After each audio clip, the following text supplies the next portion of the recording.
এ বেটা, আমরা পারবো কি পারবো না জানি না, তবে আমরা দ্বীনের জন্য, ইসলামের জন্য, ভূখণ্ডের জন্য শাহাদাত বরণ করতে পারবো। কি করতে পারবো? আর আমার রাসূল বলেছেন, আমার উম্মত যদি 12,000 হয়, কয় হাজার? বিইذনিল্লাহ, আল্লাহর উপর ভরসা রেখে 12,000 আমার উম্মতের মর্দে মুজাহিদ যদি দাঁড়ায়া যায়, পৃথিবীর কোনো শক্তি নাই সেই 12,000 মর্দে মুজাহিদকে পরাজিত করবে। সুবহানাল্লাহ। তাই আমরা কি ভীতু কাপুরুষ হইয়া ভারতের গোলামি করব? বাবা মাফ করে দাও, পায়ে ধরবো? হ্যাঁ, অন্তত 10-20টারে এক ক্লাস রাইজ না কইরা, জাহান্নামে না পাঠায়া শাহাদাতের পেয়ালা আমরা পান করব না। রাজি আছেন তো ইনশাআল্লাহ? আমাদের কাজ কি? আমাদের কাজ কি? এই যে মাহফিলগুলোতে যাচ্ছি, প্রত্যেকটা প্রোগ্রামে জনগণকে বোঝাচ্ছি, উদ্বুদ্ধ করতেছি। আমাদের কাজ এই প্যান্ডেলের মধ্যে সীমাবদ্ধ থাকবে না, যে কোনো মুহূর্তে ময়দানে অবতীর্ণ হতে হবে, শাহাদাতের জন্য তৈরি হতে হবে। ডাক আসবে আগামীকালকে মেলান্দহ কিংবা জামালপুরে হেফাজতে ইসলাম কিংবা উলামায়ে কেরামের ডাকে বাদ জুমা ইসকনকে নিষিদ্ধ করবার জন্য সমস্ত উলামায়ে কেরামের সাথে আপনারা থাকবেন তো ইনশাআল্লাহ? থাকবেন তো ইনশাআল্লাহ? কেউ ডাক না দিলে এমনি তাওহীদি জনতার ব্যানার নিয়ে নাইমা পড়বে না, কেউ দরকার নাই, কেউ দরকার নাই। হুজুররা যদি সাহস না করে নিজেরা নাইমা যাবে, আল্লাহর নাম ধরে ইনশাআল্লাহ। কোন হুজুর আল্লাহর কাছে, আল্লাহ কোন হুজুরের কাছে দায়বদ্ধ না। শায়েখ, পীর, অমুক দল, তমুক দল, এদের কাছে আল্লাহ দায়বদ্ধ না। আল্লাহ পাক যে কারো মাধ্যমে বড় কাজ করায় ফেলতে পারেন। সুবহানাল্লাহ। পারেন কি পারেন না? কত দল গেল আইলো, হাসিনার কিছু করতে পারছে? হ্যাঁ, ছোট ছোট ছাত্র করে দিয়ে আল্লাহ পাক কি করে নাই? হাসিনার ক্ষমতা থেকে ফেলে দেয় নাই। আল্লাহ কাকে দিয়ে কোন কাজ নিবে? আল্লাহ যদি ল্যাংরা মশা দিয়া নমরুদ ফেরাউনি গরু সাইজ করতে পারে, সুবহানাল্লাহ, তা আল্লাহর কি কাউরে লাগে? ভারত যদি মনে করে সব ক্ষমতা তাদের, আল্লাহ কয় তোদের কোনো ক্ষমতাই নেই, সব ক্ষমতা আমার। বিইذনিল্লাহ। আমরা একমাত্র ভয় করব কাকে? কাকে ভয় করব? ওয়াজ, এটা ওয়াজ না ভাই, এগুলো এখন তো সময় আসছে হিসাবে কি করা দরকার জানেন? নিজে আমাদের হুজুররা দেখেন না মাহফিলে কালেকশন করে, বিরাট বয়ান কইরা, মা বাবার কথা কইয়া, কান্দায়া টান্দায়া, যেমনি হোক সিস্টেম কইরা, কেডা কেডা 1000 টাকা দিবেন, হাত তুলেন, করে না? পরে 1000 টাকার জন্য এখন সময় আছে কি জন্য কি করতে হবে জানেন? এখন সময় আসছে এরকম বেড়া দিয়া যুবকদেরকে এক্সাইট করা। কোন কোন যুবক এই সামনের দিনে শহীদ হওয়ার জন্য, ভারতের বিরুদ্ধে অস্ত্র ধরার জন্য তৈরি আসো, এদিকে আসো। সময় চলে আসছে এটা। উম্মতের দায়রা, উম্মতের প্রিয় আলেম সমাজ তৈরি হন, প্রিয় ইমাম, প্রিয় খতিব, আপনি যুবকদেরকে তৈরি করেন, নিজেও তৈরি হন শাহাদাতের পেয়ালার জন্য। কি মনে করছেন শহীদ হইলে কি আপনি লস? মুমিনের শাহাদাত কি ব্যর্থতা? মুমিনের শাহাদাত কি ব্যর্থতা? মুমিনের শাহাদাত ব্যর্থতা হইতো। ওয়ালা তাকুলু লিমান ইউকতালু ফি সাবিলিল্লাহ। আমার ভাই সাইফুল ইসলাম আলিফ, আল্লাহ পাক তার শাহাদাতকে কবুল করুক। যদি সে শহীদ হয়ে থাকে, আল্লাহ পাকের ঘোষণা অনুযায়ী সে দুনিয়া থেকে খালি জানডা বাইর হইছে। কি হইছে? জানডা বের হইছে। সে আল্লাহ কয় ওয়ালা তাকুলু লিমান ইউকতালু ফি সাবিলিল্লাহি আমওয়াত। যারা আল্লাহর রাস্তায় জীবন দিছে তারে তোমরা মৃত বলতেও পারবা না। সুবহানাল্লাহ।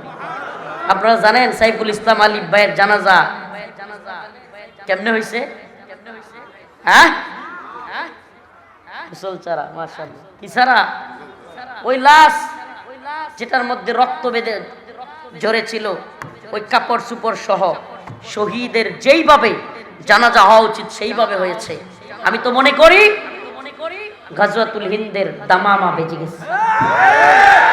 রাসূলের সেই ভবিষ্যদ্বাণী, ইসাবাতান মিন উম্মতি আহরাজাহুমাল্লাহু মিনান নার, ইসাবাতান মিন উম্মতি আহরাজাহুমাল্লাহু মিনান নার, ইসাবাতুন তাগজুল হিন্দা ওয়া ইসাবাতু মা ঈসা ইবনে মারইয়াম। আমার রাসূল বলেছেন, আমার উম্মতের দুইটা দলকে আল্লাহ পাক জাহান্নামের আগুন থেকে মুক্তি দেওয়ার সুসংবাদ দিয়েছেন। আমার উম্মতের কয়টা দল? এর মধ্যে একটা হলো ইসাবাতুন তাগজুল হিন্দা, যারা গাজওয়াতুল হিন্দে শরীক হবে। কোন যুদ্ধে? কোন যুদ্ধে? হযরত আবু হুরায়রা কয়, ইয়া রাসূলুল্লাহ, এই যুদ্ধের ময়দানে যদি আমি শরীক হতে পারি, আমার জান মাল সবকিছু দিয়া আমি শরীক হব। সুবহানাল্লাহ। আল্লাহ পাক গাজওয়াতুল হিন্দে আমাদের শরীক হওয়ার তৌফিক দান করুন। কি বিছানায় পইরা হাঁকবেন আর মুতবেন, এইভাবে মরতে চান, নাকি শাহাদাতের মর্যাদা নিয়ে ময়দানে শহীদ হতে চান? হ্যাঁ, কথা কয় না? ওয়াজ কি মাথার উপরে যাইতেছে না কিছু মাথায় পড়তেছে? হ্যাঁ, যাইতেছো তো মাথায়? এগুলো ভাই ওয়াজ না, মনে কষ্ট নিয়েন না। এখন আমাদের তৈরি হইতে হবে, সোজা কথা। এগুলো এক একটা এখন আমাদের মাহফিল নয়, বরং মুজাহিদ তৈরি করার একটা কারখানা। সোজা একবারে কথা ক্লিয়ার। ইকাতিলুনা ফি সাবিলিল্লাহ ফায়াকতুলুনা ওয়া ইউকতালুন। এত মায়ের খাইতে পারবো না, মায়ের খাওয়াও সুন্নত, দেওয়াও সুন্নত। এত মায়ের খাওয়া সম্ভব না।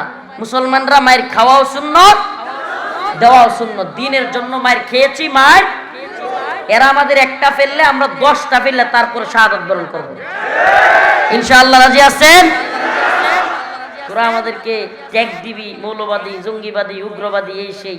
আমি তো বলি প্রকৃত উগ্রবাদী, প্রকৃত জঙ্গিবাদী, প্রকৃত সন্ত্রাসী হলো এই ইসকন, এই রয়ের দালাল, যারা দিনে দুপুরে পৈশাচিক উল্লাস করে একজন রাষ্ট্রীয় পিপিকে জবে করে হত্যা করেছে। এর চাইতে বড় সন্ত্রাসী আর কেউ হইতে পারে?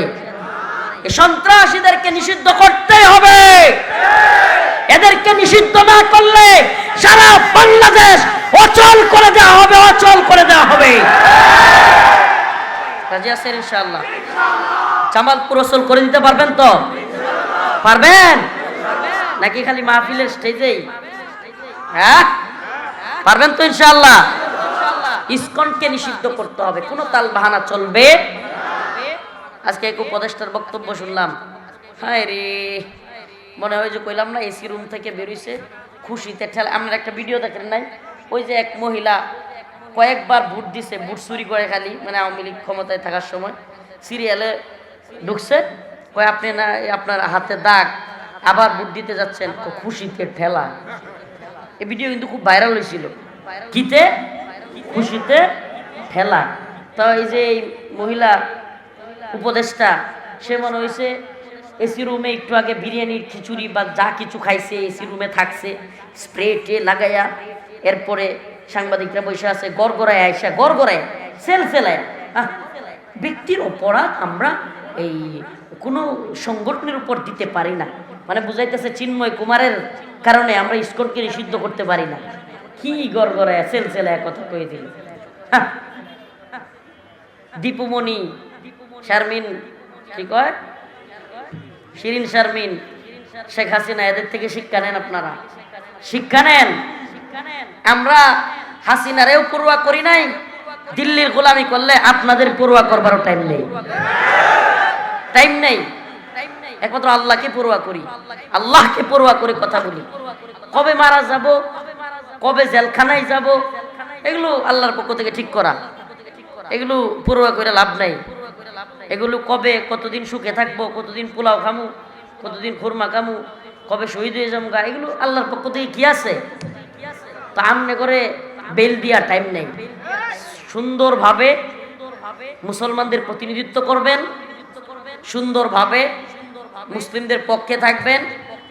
ইন্ডিয়ার বিরুদ্ধে ইন্ডিয়া ইট মারলে পাথর দিয়া জবাব দিবেন, আমরা আপনাদের পক্ষে আছি, পক্ষে আছি, কোনো ভয় নাই। সেনাবাহিনী কিংবা বিজেপির লাইনে দাঁড়ায়া এদেশের লক্ষ লক্ষ তাওহীদবাদী যুবক অস্ত্র নিয়ে প্রয়োজনে ভারতের বিরুদ্ধে যুদ্ধ করবে। রাজি আছেন তো ইনশাআল্লাহ? আমরা ওই যে মাহফিলে আইসা বইলা পরে গর্তের মধ্যে পালায়া থাকবার লোক না। কত দলের নেতা নেত্রী দেন না, পলায়া গিয়া ভারতে এখন কল দিয়া তার নেতা কর্মীরা কয় নেমে যাও, এই করো সেই করো। আমরা এই দল, এই নেত্রী, নেতা না। এই উম্মার সাথে, জাতির সাথে ছিলাম, আছি, থাকবো। আল্লাহ পাক যদি, আমরা যুদ্ধ চাই না, দাঙ্গাও চাই না, কথা ভালোভাবে বুঝবার চেষ্টা করেন। আমরা চাই না হিন্দুদের বাড়ি ঘরে এখনই মন্দিরে গিয়া হামলা করুক কেউ। যারা নিরীহ, যারা কিনা আমাদের সাথে সামাজিকভাবে বসবাস করতেছে, কিন্তু কোনো উগ্র সংগঠনের সাথে নাই, কোনো সন্ত্রাসী কার্যক্রমের সাথে নাই, তাদের সাথে ব্যবসা বাণিজ্য কত কিছু বিভিন্ন ধর্মের লোকদের সাথে চলতেছে না? কোনো সমস্যা হচ্ছে? কোনো সমস্যা আছে? কিন্তু যেইগুলো মুসলমানদের বাড়ি ঘরে হামলা করবে, দোকানপাটে হামলা করবে, মুসলমানদেরকে জবাই করবে, হত্যা করবে, এগুলোর ব্যাপারে কোনো ছাড় দেওয়া চলবে? ছাড় দেওয়া চলবে? অতএব আমাদের কথা, আমাদের কনসেপ্ট একেবারে ক্লিয়ার। প্রয়োজন হলে আমরা ইনশাআল্লাহ ময়দানে নামতেও দ্বিধাবোধ করব। আজকের ওয়াজ তাইলে কি ওয়াজ সবার মনে হয়তো আমার পছন্দ হয় নাই, আমার পছন্দ হওয়ার দরকার নাই। আমি পাবলিকরে খুশি করতে, কমিটিরে খুশি করতে ওয়াজ করি না। আমি আমার আল্লাহকে খুশি করা এবং এই জাতির চিন্তা নিয়ে কথা বলি। এই জাতির চিন্তা, আমরা এই জাতির ভবিষ্যৎ কি কি সমস্যা হইতে পারে এই জাতির, এগুলো নিয়ে চিন্তা করি, কথা বলি। এই তথাকথিত রাজনৈতিক নেতারা ক্ষমতার রাজনীতি করে, দান্দাবাজ, বুটের দান্দাবাজ, পেট আর পকেটের দান্দাবাজরা জাতিকে নিয়ে চিন্তা করে না, উম্মাহকে নিয়ে চিন্তা করে না, দেশকে নিয়ে চিন্তা করে না, দিনকে নিয়ে তো চিন্তা নাই এদের। আমার কথা মনে হয় বুঝেন নাই। যদি চিন্তা থাকতো, এই দেখেন না আপনারা অনেক নেতা আছে ঈদের সময় শুভেচ্ছা জানায়, কি করে? ঈদের সময় শুভেচ্ছা জানায়। আবার দেখুন দুর্গা পূজা এলে ইয়া বড় একটা শারদীয় দুর্গা উৎসবের শুভেচ্ছা। তো কি দিনের কিছু বুঝছে? হ্যাঁ, চুরির শুভেচ্ছা জীবনে কেউ জানাইছে? যে অমুকে এলাকায় চুরি করে তার শুভেচ্ছা কেউ জানাইছে? যে অমুক কাল্লা চুরা চুরি করতে যাচ্ছে আমরা তাকে শুভেচ্ছা জানাই, অভিনন্দন জানাই, কেউ বলছে? তাহলে দুর্গা পূজার কেমনে শুভেচ্ছা জানায়? তখন না দুর্গা পূজার শুভেচ্ছা জানাইতে পারে? চুরির চাইতে আল্লাহর সাথে শিরিক করা, এটা কি কম গুনাহ? হ্যাঁ, আমার কথা বুঝাইতে পারতেছি না নাকি? না বুঝতেছেন না? প্রিয় ভাইরা আমার, শিরিকের বিরুদ্ধে ঈমানের দাবিতে রাজপথে নামতে হলে তৈরি আছেন তো ইনশাআল্লাহ? চিল্লায় কইলে, জজবা দিয়া কইলে একটু ভালো লাগতো, কিন্তু কইছি একটু নরম ভাষায়। আমরা বর্তমান নতুন সরকারকে, এই মিডিয়াগুলো যেহেতু আছে, মিডিয়াগুলোর মাধ্যমে আহ্বান জানাই, আপনারা ভারতের বিরুদ্ধে পররাষ্ট্রনীতিতে কোরআনের ভাষায় একেবারে এরা যদি আমাদেরকে ইট মারে পাথরের ভাষায় কথা বলে, গরম ভাষায় কথা বলে, জাতি আপনাদের পাশে থাকবে। ভয় পাওয়ার কারণ নাই, ভয় পাওয়ার কোনো কারণ নাই, এই জাতি আপনাদের পাশে থাকবে। কিন্তু সাবধান, ভারতের ভয়ে ভারতের চামচামি শুরু করিয়েন না। আল্লাহ পাক আমাদের বুঝার তৌফিক দান করুন, আমল করার তৌফিক দান করুন। আমার জন্য খাস করে দোয়া করবেন। বিশ্বাস করেন 5 দিন মাহফিল করতে পারিনি, 5 দিন শারীরিক অসুস্থতায়। গত কয়েকদিন আগে জামালপুরে কোন জায়গায় জানিয়ে দিকে আসছিলাম, অসুস্থতার কারণে কথাই বলতে পারি নাই। তো এই 2 দিন যাবৎ একটু ভালো লাগতেছিল শরীর। আর বিশ্বাস করবেন কিনা, আমার ভাই সাইফুল ইসলাম আলিফ ইশকি নির্মমভাবে হত্যা করলো। ভাবতেই গা শিউরে ওঠে, কলিজায় লাগে। এইভাবে এটা মানুষকে শুনে অবাক হইলাম। 15-20টা পোলাপান নাকি রামদানিয়া চাপাতি নিয়া আদালতের আশপাশে অনেক আগে থেকে ঘুরতেছে, অথচ প্রশাসন দেখেও এদেরকে কিছুই করে নাই। এগুলো এভাবে চলতেছে, জানি না আমরাও কবে শহীদ হয়ে যায়, কোন মাহফিল আমাদের শেষ মাহফিল হয়ে যায়। এদিকে তাকান, কেউ উঠতেছে দেখার দরকার নাই, কথাগুলো শুনেন। কোন মাহফিল আমাদের শেষ মাহফিল হয়ে যায় এটা জানি না, আর দেখা হয় কিনা এটাও জানি না। যে অবস্থা শুরু হয়েছে, আমি একজন বড় রাজনৈতিক ব্যক্তিত্ব এবং গোয়েন্দা নিউজ, যিনি গোয়েন্দা সংস্থার বড় ব্যক্তিদের সাথে যার কথাবার্তা হয়, তিনি আমাকে একদিন বলেছিলেন যে ভারত বাংলাদেশে সামরিক আগ্রাসন চালানোর আগে ভারত বিরোধী কিছু লোককে টার্গেট কিলিং করবে। কি করবে? Target killing. আমার ওই বক্তব্যটা প্রায় 2 বছর আগে শুনছিলাম, এখন মনে হচ্ছে, আপনি কল্পনা করতে পারেন টার্গেট কিলিং শুরু হয়ে গেছে। টার্গেট কিলিং বুঝেন? মানে চিহ্নিত কইরা কইরা হয় লোক দিয়া গুলি করে মারবে, নাইলে বাস বা ট্রাক চাপা দিয়ে মারবে, বিভিন্নভাবে মাইরা ফেলবে ভারত বিরোধী। এর কারণ কি? এর পরবর্তীতে এরা ভারত বিরোধী নেতাদেরকে মাইরা পরবর্তীতে সাধারণ জনগণের উপর ম্যাসাকার চালাবে। আমার মনে হচ্ছে এটা শুরু হয়ে গেছে। এই জাতি কতটুকু বুঝাইতে পারবো জানি না, কতটুকু বোঝানোর সুযোগ আছে তাও জানি না, তবে সতর্ক করে দেয়। আমরা সতর্ক করার দায়িত্ব, আমরা সতর্ক করার মুয়াজ্জিন, ডাকতেছি, আজান দিতেছি, আজান শুই না কারা আসলো না এটা তাদের দায়িত্ব। নাসরুম মিনাল্লাহ ওয়া ফাতহুন করিব। শরীর কাঁপতেছে, সারা শরীরে ব্যথা, মাঝে মাঝে বমি আইসা পড়ে, একেবারে গাড়ির রগ খিঁচতে থাকে। আমার জন্য খাস করে দোয়া করবেন, করবেন তো ইনশাআল্লাহ।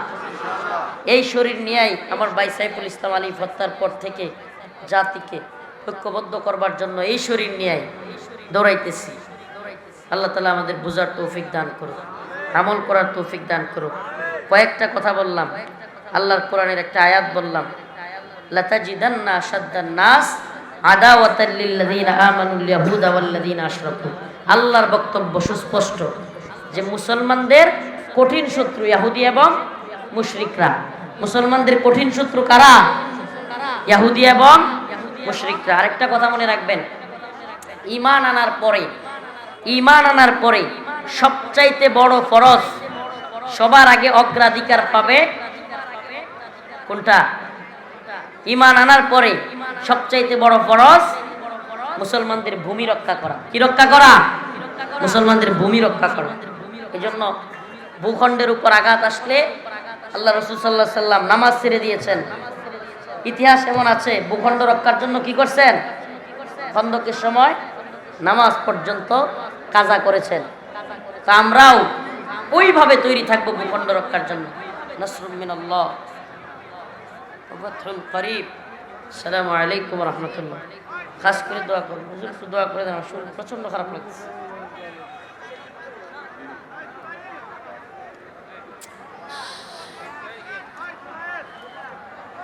আসসালামু আলাইকুম। আলহামদুলিল্লাহ।